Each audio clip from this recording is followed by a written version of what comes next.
Well, good morning. And it's Tuesday morning, so you know exactly what that means. That means it is time for Tuesday Tips.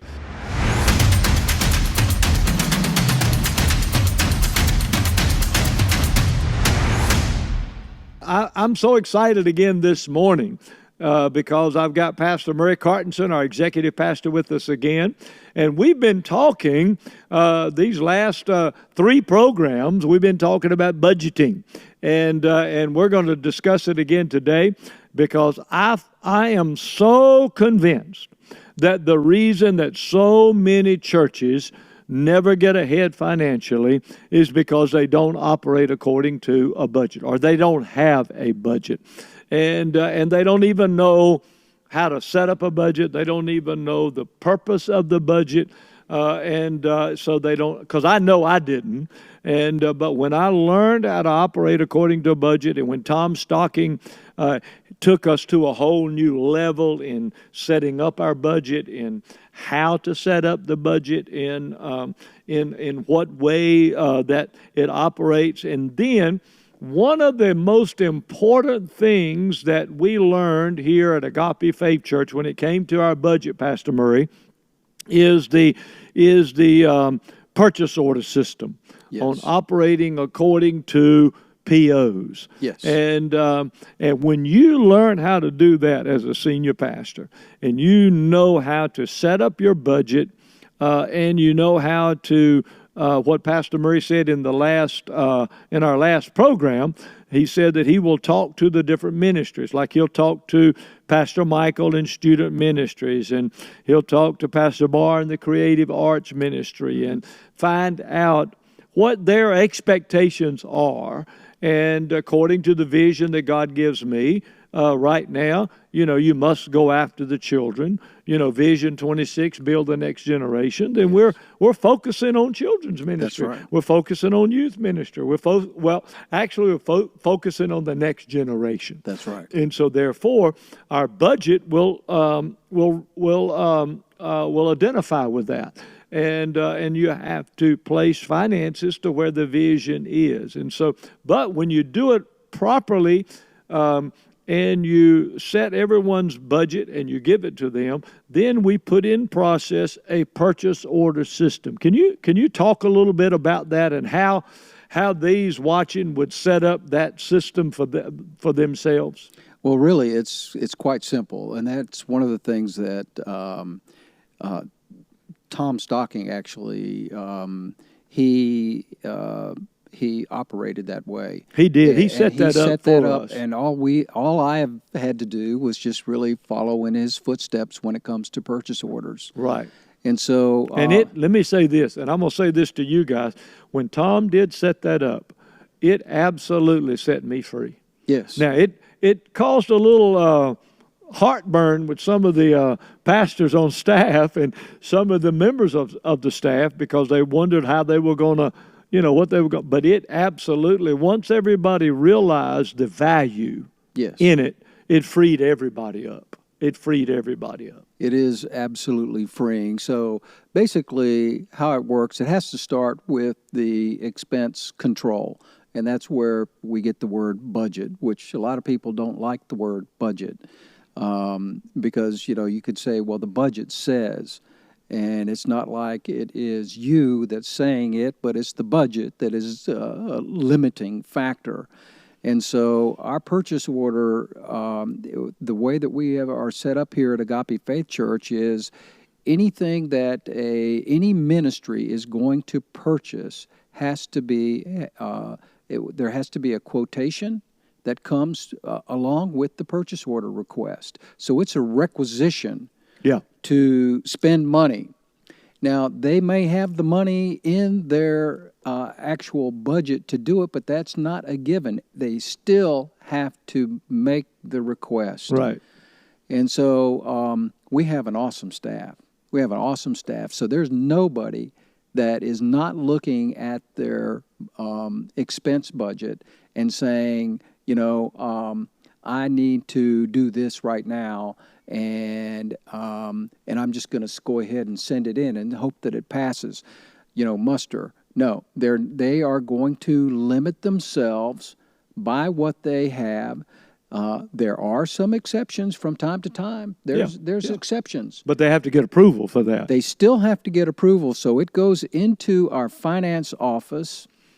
And then if it is something that is outside the bounds of what we have in terms of budgetary expense control, then it's going to come to me. Now, I am aware of everything that is purchased, but there are times when something is needed that fits the vision and the direction that we're going to go, and that we've had conversations in our executive leadership team meeting that we talk about this direction, the vision. This is the path we're headed towards.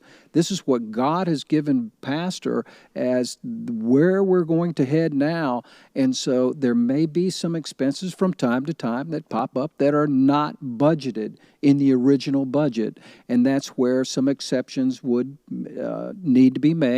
And because I see everything, I see the entire bank account, I see all of the various sub-accounts that we have, I know exactly what we have that is available.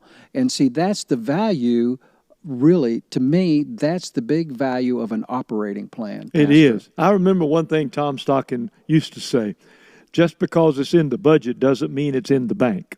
That's right. And when Tom first started saying that meant that it has to be approved. Yes. You know, and so what happens with the process is this. Pastor Murray gives Pastor Michael, let's say he gives Pastor Michael, I'm going to just do it real simple, $1,000 a month for student ministries. All right. So Pastor Michael then takes that $1,000 a month and he divvies that up between preschool, children, and youth. And then they sit down, and Pastor Dallas, who's our youth pastor, he knows he's got $300 a month that he can utilize for youth ministry, for games, for fun, for the youth, and so forth. So it's in his budget. Kathy, who approves the purchase orders, Kathy knows that he's got that $300 and what Pastor Murray was just talking about. So Pastor Dallas turns in a purchase order for $200 for the month of July. He's going to have a July party for the youth. So he turns in a purchase order for $200. And Kathy looks in his budget, and he's got $250 left in his budget. She automatically approves it. Yes. Automatically approves it. So you don't have to get involved in it. I don't have to get it. Pastor Michael doesn't have to get involved in it. It's automatically approved. All right. But let's say that Pastor Dallas turns in a request for $300 and he's only got $250. It's not approved. Right. It is not approved. Right. He's then notified that he only has $250 in his budget and the $300 is not approved. So if he wants the $300 approved, it has to go up to Pastor Michael. Then it comes to the executive leadership team, and they say, well, that's only $50. Yeah, but you have to have the system in place that protects you as the leader and it protects the finances of the church. Absolutely. Absolutely. Amen. So there has to be a system that is employed to make sure that those controls are all in place and that they're operating according to plan. Amen. And when they are, God honors it, Pastor Murray. God honors that, and our staff, our pastors particularly, are absolutely wonderful in even getting out in front of it. Instead of just sending in a $300 request when you got $250 for that month, instead of just sending it in, there's going to be conversation. Yeah. There will be conversation. They know. They know that I've got, this is going to be a special request now. Right. So I need to talk about it. Talk about it. We need to discuss it financially and what's the purpose and why do I need it? And then, and when they do that, then 99% of the time it's approved. It is approved because God has blessed us. Yeah, amen. That we are able to do some things that were not in the original operating plan. We didn't have a number for it. But God we honored didn't know it. And even the pastor over that area did not know it. But because we have regular meetings, we have a meeting of our executive leadership team every Monday morning. And these are some of the things that we talk about. And we do this on Zoom, by the way. I think y'all know this, but we do it on Zoom. And we talk about these things. And you got to. And if you do, then God will honor you as a leader, and He'll honor the youth pastor's vision. He'll honor the children's pastor's vision, and He'll make sure that we operate according to it. And when Tom Stocking began us operating in this system of purchase orders, one of the things that I want to, in closing, I want to share this. But we used to, let's say you had $200 in the month of February, and you only spent $100. Well, at the end of February, you had $100 left over. Okay. Well, we used to stop that. We used to say it didn't move over to the next month. Okay. You lost your $100 in essence. You got punished. You got punished, really. That's what it boiled down to. Yeah. Well, what we found out was, Pastor Murray, was getting toward the end of the month, people started turning in POs because they knew they were going to lose that money if they didn't go on and spend it. Exactly.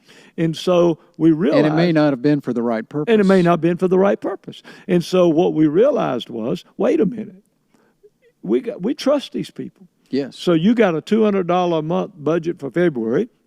You spend $100.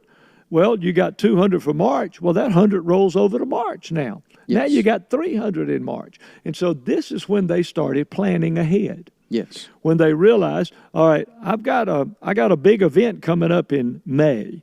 And I don't use all my money for, February, March, and April. It'll roll over to May, so I've got the money I need to have that big event in May. So they started planning that way, and it actually saved the church money. Yes. When we started rolling it over each month. Absolutely. And that would be an event that would be unanticipated. Right. Because if it was anticipated, it would already been budgeted. It would already be in the plan. You're exactly right. And another thing that we do, Pastor, from a leadership standpoint, is that we get our executive leadership team together off-site.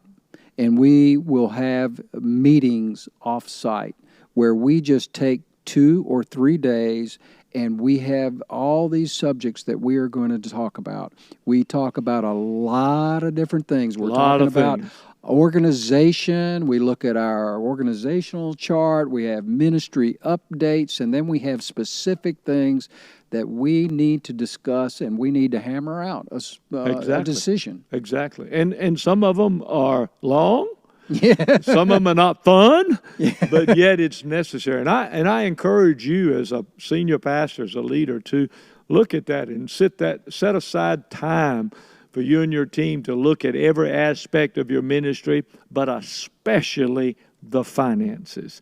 And once again, I promise you that if you would operate according to a plan, like Pastor Murray said, an operating plan for the year, and if you'll honor it, if you will abide by it as the leader and the team abide by it, God will honor it and make sure the finances come in. And once again, I want to remind you, if you need help, if you need assistance in that, Pastor Murray and I are available. Pastor Michael is available. We're here to help you in any way that we can. Well, Pastor Murray, we're out of time again today, and this has been really fun. Pastor, it's been a real honor to participate. Thank you for inviting me. Well, thank you for being a part of it. And once again, if you need help with your operating plan, budgeting, if you just want to, ask some simple questions about it, you can contact us here at Agape Faith Church. You can contact Pastor Murray. But we're here to help you in every way we can. Listen, closing, I'm going to let you know this. Don't miss, I'm going to say it again, don't miss Lead 23. And I think, are you doing a workshop I'm on sure budgeting? that I'll be in there Yeah, somewhere. he'll be doing a workshop on it, and you'll want to be a part of that. So don't you miss Lead 23, October 12, 13, and 14. Bishop Silas Johnson, John Grunwald, myself, and a lot of people doing breakout sessions. So you don't want to miss it. So you register, and we look forward to seeing you in October. Once again, I'm Pastor J.B. Whitfield with Pastor Murray Cartenson, and we want you to know how much we love you, and God bless you, and we'll see you next Tuesday. Thank you for joining us on Tuesday Tips. We invite you to like, follow, share, subscribe, and turn on notifications so you never miss an episode. To find out more information about JB Whitfield Ministries, visit us at jbwhitfield.com.